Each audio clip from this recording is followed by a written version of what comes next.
Hey everybody, this is Claire, and this is Small Joyful Things.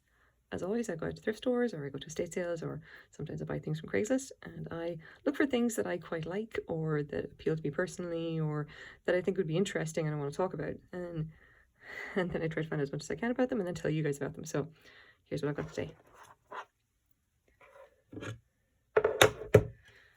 I have this very, very nice dish. I don't think the camera really kind of catches just how green this is.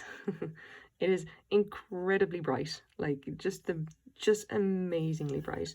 It is in great condition, pressed glass obviously, and this is divided dish with this amazing berry pattern.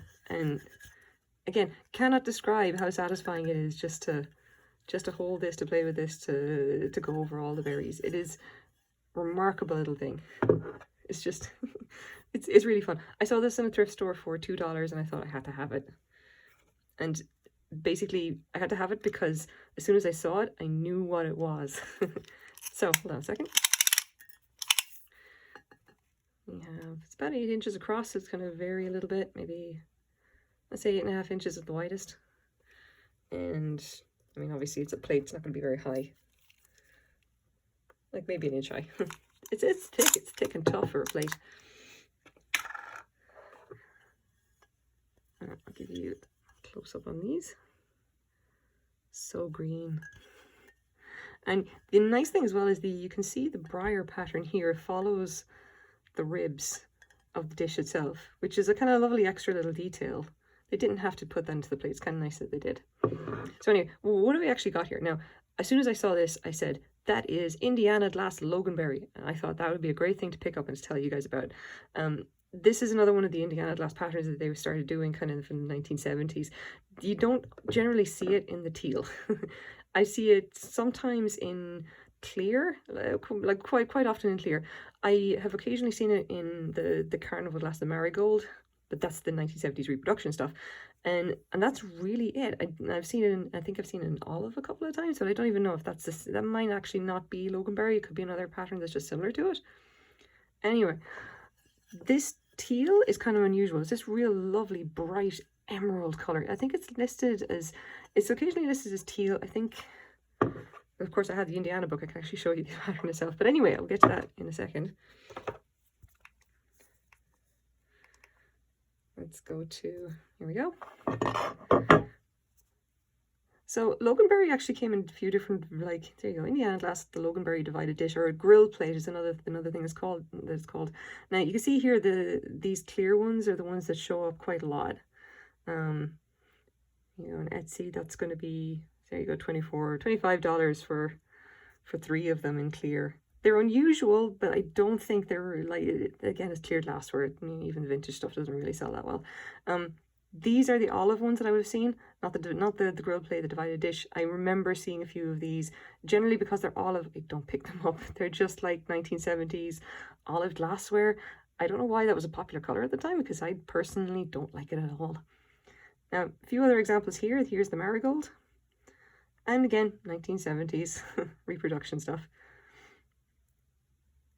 This is in red, and I cannot tell offhand whether this is actually in an glass or if it's something else. Like I said, it's hard to tell. I've seen patterns like this come up. This one I was definitely sure was Loganberry, and that's because, if I put that down for a second, I have my wonderful Century of Indiana Glass reference book. I'm getting a lot of mileage out of this thing. I don't know what it is about Vancouver, but we have a lot of Indiana Glass. So I'll just put that over there a second. And I can't quite get this. Hopefully you can see it. Loganberry. Don't mind that. That's a different pattern. So Loganberry. There are only 3 items that appear to exist for this pattern. I'm not seeing any other items in the older catalogues. This is all I've been able to find for sale in the market. Originally produced in crystal and green, the 7-inch mint bowl continued in production well into the late 1980s. And was manufactured in amber, crystal, iridescent gold, milk white, olive green, and ruby red decorated. There you go. So that actually was one. There you go. All right. So few different kind of details here. Again, the prices are going to be completely off the wall. This pattern is also sometimes referred to as mulberry and can be easily confused with other similar patterns made by Imperial, Fenton, and others. This is why I've been confused in thrift stores. People just had similar stuff to this. But anyway, we've got some pictures here, some kind of nicer pictures here than the ones we've seen, like the ones we've seen on eBay. Loganberry grill plate. Now, as far as I know, this particular book was produced in the 90s, so the prices are going to be from there. And you can see that, there we go. You can see that the crystal is worth about half of the green. It's just like not a thing. But here you go. Mint bowls, iridescent gold, and frosty mint. So, shall we say that that is the official, and you can see the gold reel, is that the official name of this particular color? Frosty mint. I kind of like that. It's just, it's just kind of fun. There you can see that kind of really bright kind of green color. Very, very strong. I'm not sure if you can call it green or teal or whatever. Mint, I kind of like. So I'll just put that away.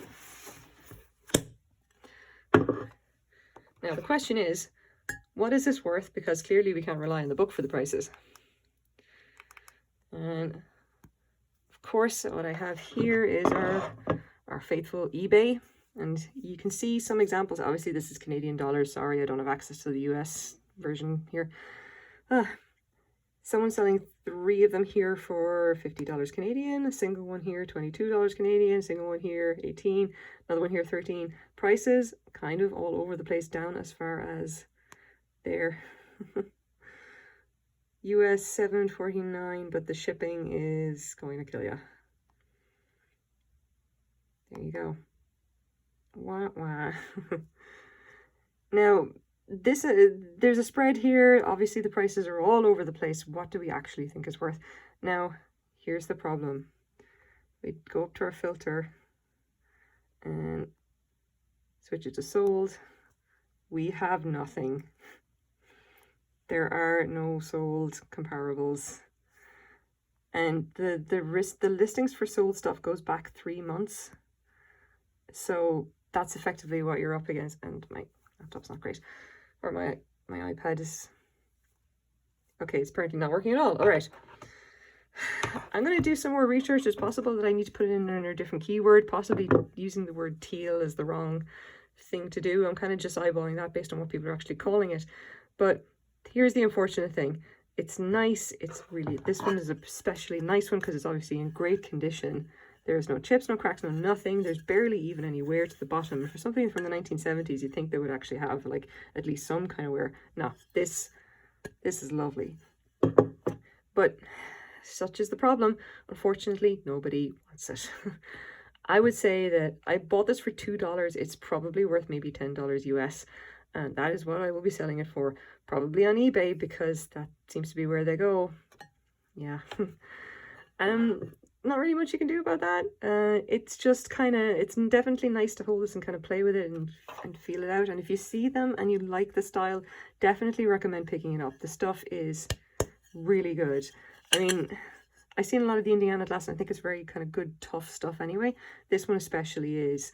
This is good, solid vintage glassware. It feels like the kind of thing that you could probably drop on the carpet and you wouldn't worry about it breaking. It's just nice and tough. So here you go. This is my small joyful thing for the day. Thank you very much for watching, guys. Bye-bye.